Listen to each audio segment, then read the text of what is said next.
हुबली में 24 जनवरी को slum board की तरफ से निर्मित 40,000 से अधिक घरों का उद्घाटन किया जाएगा। मुख्यमंत्री सिद्धारमैया और कांग्रेस अध्यक्ष मल्लिकार्जुन खड़गे इस कार्यक्रम में शामिल होंगे, जिसको देखते हुए सभी तैयारियां पूरी हो चुकी हैं। तो वहीं मंत्री संतोष लाड ने बताया कि राहुल गांधी को आना था, लेकिन विदेश यात्रा के कारण वे नहीं आ सकेंगे। फॉरेन टूर नಲ್ಲಿದ್ದಾರೆ ನಮಗಿರತಕ್ಕಂತ ಮಾಹಿತಿ ಪ್ರಕಾರ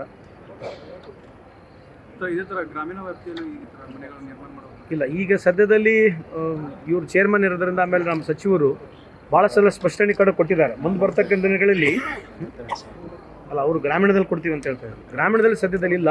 ಮುಂದೆ ಬರ್ತಕ್ಕಂಥ ಬಜೆಟ್ನಲ್ಲಿ ಮೋಸ್ಟ್ಲಿ ಮುಖ್ಯಮಂತ್ರಿಗಳು ಅದನ್ನು ಘೋಷಣೆ ಮಾಡ್ಬೋದು.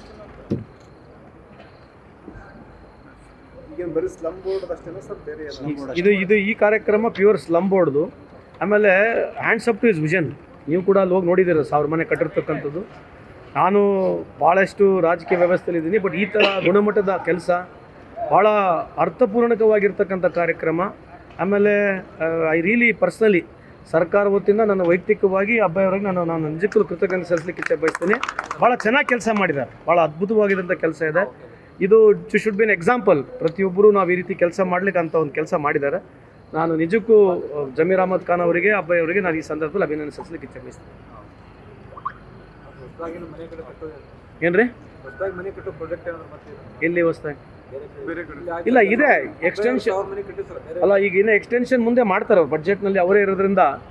ಇಡೀ ಧಾರವಾಡ ಜಿಲ್ಲೆ ಜವಾಬ್ದಾರಿ ಅವ್ರಿಗೆ ಕೊಡ್ತಾ ಇದ್ದೀವಿ. ಎಲ್ಲೆಲ್ಲಿ ಬೇರೆ ಬೇರೆ ಎಲ್ಲೆಲ್ಲಿ ಸ್ಲಮ್ ಇದೆ, ಸ್ಲಮ್ ಬೋರ್ಡ್ಲಿಂದ ಎಲ್ಲಿ ಮಾಡಬೇಕಂತಕ್ಕಂಥ ಜವಾಬ್ದಾರಿ ಅವ್ರಿಗೂ ಇದೆ. ಇಲ್ಲಿ ಉತ್ತರ ಕರ್ನಾಟಕದ ಜವಾಬ್ದಾರಿ ಜೊತೆಗೆ ಧಾರವಾಡ ಜಿಲ್ಲೆಗೆ ಸ್ವಲ್ಪ ಹೆಚ್ಚಿನ ಆದ್ಯತೆ ಕೊಡಲು ಕೂಡ ನಾವು ಕೂಡ ಒತ್ತಡ ಮಾಡ್ತಾ ಇದ್ದೀವಿ. ಅದಕ್ಕೆ ಸಹಕಾರವಾಗಿ ಜಮೀರ್ ಅಹಮದ್ ಖಾನ್ ಅವರು ಆಮೇಲೆ ಈ ಬಡ್ಜೆಟಲ್ಲಿ ಮಾನ್ಯ ಮುಖ್ಯಮಂತ್ರಿಯವರು ಜಾಸ್ತಿ ದುಡ್ಡನ್ನು ಒದಗಿಸ್ತಾರೆ.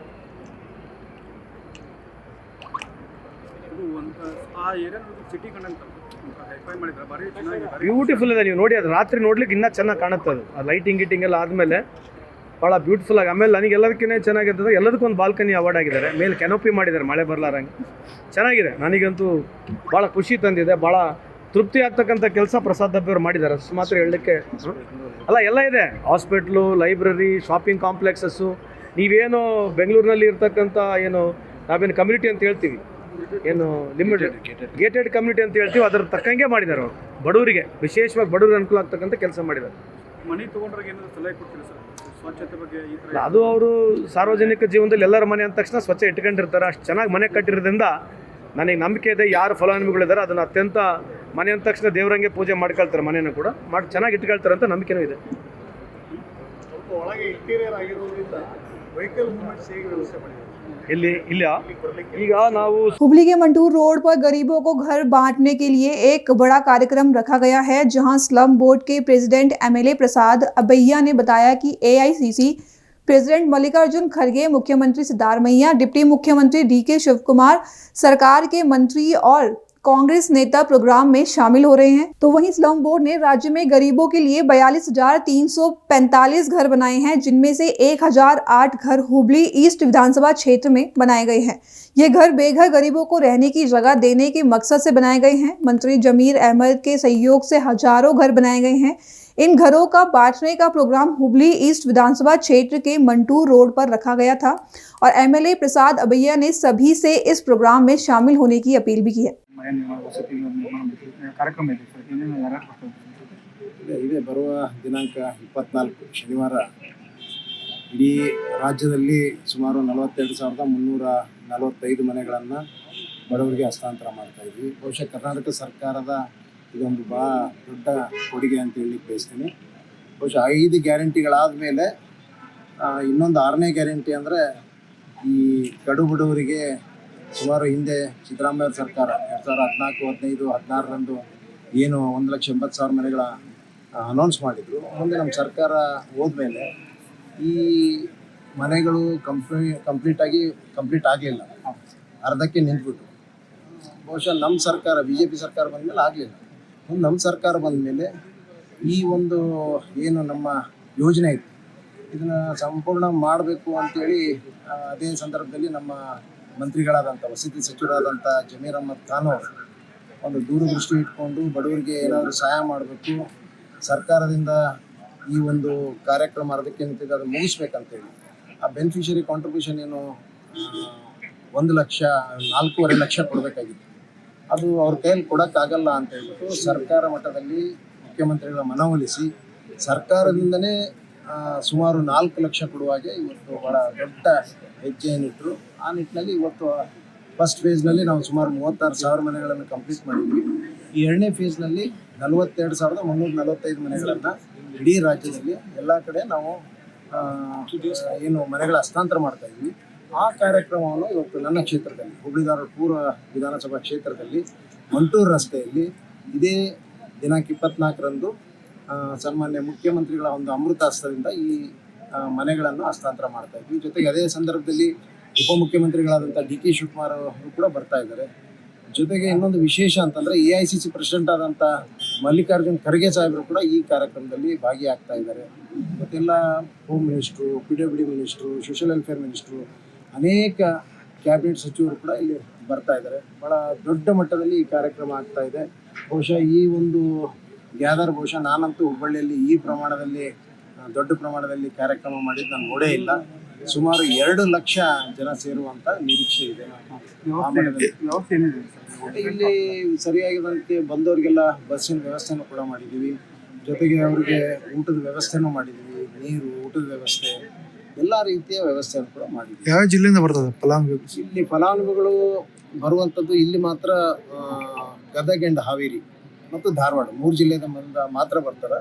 ಉಳಿದಂಥ ಜಿಲ್ಲೆಯವರು ತಮ್ಮ ಕ್ಷೇತ್ರದಲ್ಲೇ ಅಲ್ಲೇ ವರ್ಚುವಲ್ ಆಗಿ ಮುಖ್ಯಮಂತ್ರಿಗಳು ಇಲ್ಲಿಂದನೇ ಅದನ್ನು ಹಸ್ತಾಂತರ ಮಾಡುವಂಥ ಕೆಲಸ ಮಾಡ್ತಾರೆ. ಇದು ಮೊದಲ ಬಾರಿಗೆ ಅಂತ ಹುಬ್ಳಿ ಈ ಥರ ಗ್ರ್ಯಾಂಡ್ ಆಗಿ ಬಹುಶಃ ಈ ಥರ ಪೆಂಡಲ್ ನಾನಂತೂ ನನ್ನ ಪೊಲಿಟಿಕಲ್ ಕರಿಯರಲ್ಲಿ ನೋಡೇ ಇಲ್ಲ. ನಾನು ಹುಬ್ಬಳ್ಳಿಯಲ್ಲಿ ನೋಡಿಲ್ಲ, ಧಾರವಾಡ ಜಿಲ್ಲೆಯಲ್ಲಿ ನೋಡಿಲ್ಲ, ಬೆಂಗಳೂರಿನಲ್ಲಿ ಕೂಡ ನೋಡಿಲ್ಲ. ಅಷ್ಟು ದೊಡ್ಡ ಮಟ್ಟದಲ್ಲಿ ಇದೊಂದು ಪೆಂಡಲ್ ಹಾಕಿದ್ದಾರೆ. ಬಹುಶಃ ಇಲ್ಲಿ ಸಿಟ್ಟಿಂಗ್ ಅರೇಂಜ್ಮೆಂಟೇ 1 ಲಕ್ಷ ಮೇಲಾಗ್ತದೆ. ಅಂಥ ದೊಡ್ಡ ಪ್ರಮಾಣದಲ್ಲಿ ಈ ಎಲ್ಲ ಅರೇಂಜ್ಮೆಂಟ್ ಮಾಡಿದ್ದಾರೆ. ಖಂಡಿತವಾಗಿ ಭಾಳ ಯಶಸ್ವಿಯಾದಂಥ ಕಾರ್ಯಕ್ರಮ ಆಗ್ತದೆ. ಬಹುಶಃ ಇದು ಎಲ್ಲ ಒಂದು ಕಡೆ ಸುಮಾರು ಈ ಒಂದು ಏನು ಮನೆಗಳ ಕಂಪ್ಲೀಷನ್ಗೆ ಹೆಚ್ಚಾಗಿ ಒಂದು 7,000 ಕೋಟಿ ರೂಪಾಯಿ ಬೇಕಾಗಿತ್ತು. ಅದನ್ನು ನಮ್ಮ 5 ಗ್ಯಾರಂಟಿಗಳಿಗೆ 56,000 ಕೋಟಿ ಇದ್ದರೂ ಕೂಡ ಇದು ಇನ್ನೊಂದು 6ನೇ ಗ್ಯಾರಂಟಿ ಅಂತ ತಿಳ್ಕೊಂಡು ಇವತ್ತು ನಮ್ಮ ಸರ್ಕಾರ ಸುಮಾರು ಆ ಮಟ್ಟದ 7,000 ಮೇಲೆ ಆ ದುಡ್ಡನ್ನು ಹಂತ ಹಂತವಾಗಿ ಬಿಡುಗಡೆ ಮಾಡಲಿಕ್ಕೆ ಕ್ಯಾಬಿನೆಟ್ ಅಪ್ರೂವ್ ಕೊಟ್ಟ ಮೇಲೆ ಬಹುಶಃ ಇವತ್ತು ನಾವು ಈ ಮನೆಗಳೆಲ್ಲ ಹಸ್ತಾಂತರ ಮಾಡ್ತೀವಿ. ಉಳಿದಂಥದ್ದು ಕೂಡ 3rd ಫೇಸ್ನಲ್ಲಿ ಕಂಪ್ಲೀಟ್ ಎಲ್ಲ ಮನೆಗಳನ್ನು ಕೂಡ ಮುಗಿಸ್ತೀವಿ. ಇದೇ ಥರ ಪ್ಲಾನಿಂಗ್ ಬೇರೆ ಕಡೆ ಇದು ಫಸ್ಟು ನಾವು ಈಗಂತೂ ಇದು 2nd ಇದರಲ್ಲಿ ಮುಗಿಸಿದ್ದೀವಿ. ನಮ್ಮದು ಫಸ್ಟ್ ಏನಿದೆ, ಈಗ ನಮ್ದು ಏನು ಟಾರ್ಗೆಟ್ ಇತ್ತು 1,80,000 ಅದನ್ನು ಕಂಪ್ಲೀಟ್ ಮಾಡುವಂಥದ್ದು. ಆಮೇಲೆ 2nd ಸರ್ಕಾರದಿಂದ ಮತ್ತೆ ನಾವು ಬೇರೆ ಮನೆಗಳನ್ನು ತೆಗೆದುಕೊಳ್ಳುವಂಥದ್ದು. ಆಮೇಲೆ ಕೊಡ್ತಾರೆ, ಅದು ಅಲೋಕೇಶನ್ ಕೊಡ್ತಾರೆ. ಈ ನಾಮಫಲಕ ಏನು ಹಾಕಿದ್ರೆ ಆ ಏರಿಯಾಕ್ಕೆ ಹೆಸರು ಅದು ನೋಡೋಣ, ಅದನ್ನೆಲ್ಲ ತೀರ್ಮಾನ ಆಶ್ರಯ ಕಮಿಟಿಯಲ್ಲಿ ಏನೋ ಇದು ಮಾಡ್ಕೊಂಡಿದ್ದಾರೆ, ಅದ್ರ ಪ್ರಕಾರ ಮಾಡ್ತಾರೆ. ಮನೆ ಪಡೆದವ್ರು ಏನಂತೀವಿ? ಮನೆ ತೊಗೊಂಡವ್ರಿಗೆ ಭಾಳ ಈ ಕಡು ಬಡವರು ಕೂಡ ಒಳ್ಳೆಯ ರಸ್ತೆ, ಗಟಾರು, ರೋಡು ಎಲ್ಲ ರೀತಿಯಿಂದ 24/7 ವಾಟರು, ಎಲೆಕ್ಟ್ರಿಸಿಟಿ ಮತ್ತು ಗಾರ್ಡನ್ನು ಮತ್ತು ಲೈಬ್ರರಿ, ಜೊತೆಗೆ ಹಾಸ್ಪಿಟ್ಲ್, ಇದೆಲ್ಲ ನೋಡಿದ್ರೆ ಯಾವುದೋ ಪ್ರೈವೇಟ್ ಕಂಪ್ನಿ ಒಂದು ಅಪಾರ್ಟ್ಮೆಂಟ್ಗಳೇನು ಖಾಸಗಿಯವರು ಮಾಡ್ತಾರೆ ಅದಕ್ಕಿಂತ ಏನು ಕಡಿಮೆ ಇಲ್ಲ ಅನ್ನುವಂಥ ರೀತಿಯಲ್ಲಿ ಮಾಡಿದ್ವಿ. ಬಹುಶಃ ಈ ಕಡು ಬಡವರು ವಾಸಿಸುವಂಥ ಪ್ರದೇಶಗಳನ್ನು ನಾವೆಲ್ಲ ನೋಡಿದ್ದೀವಿ. ಇವತ್ತು ಅವರ ಒಂದು ಲೈಫ್ ಸ್ಟೈಲ್ ಕೂಡ ಚೇಂಜ್ ಆಗಲಿ. ಆ ಮಟ್ಟದಲ್ಲಿ ಇವತ್ತು ಅವ್ರದ್ದು ಕೂಡ ಬದಲಾವಣೆ ಆಗಲಿ. ಬರುವಂಥ ಯುವ ಪೀಳಿಗೆ ಏನು ಸ್ಲಮ್ ನಿವಾಸಿಗಳು ಕೂಡ ಅವ್ರದ್ದು ಬದಲಾವಣೆ ಬರಲಿ ಅಂತೇಳಿ ಈ ಗುಣಮಟ್ಟದ ಒಂದು ಅಪಾರ್ಟ್ಮೆಂಟ್ಗಳನ್ನು ಕಟ್ಟಿಕೊಟ್ಟಿದ್ವಿ. ಅದನ್ನು ಸರಿಯಾಗಿ ಕಾಪಾಡ್ಕೊಂಡು ಮೇಂಟೈನ್ ಮಾಡುವಂಥದ್ದು ಕೆಲಸ ಅವರಿಂದ ಆಗಬೇಕು.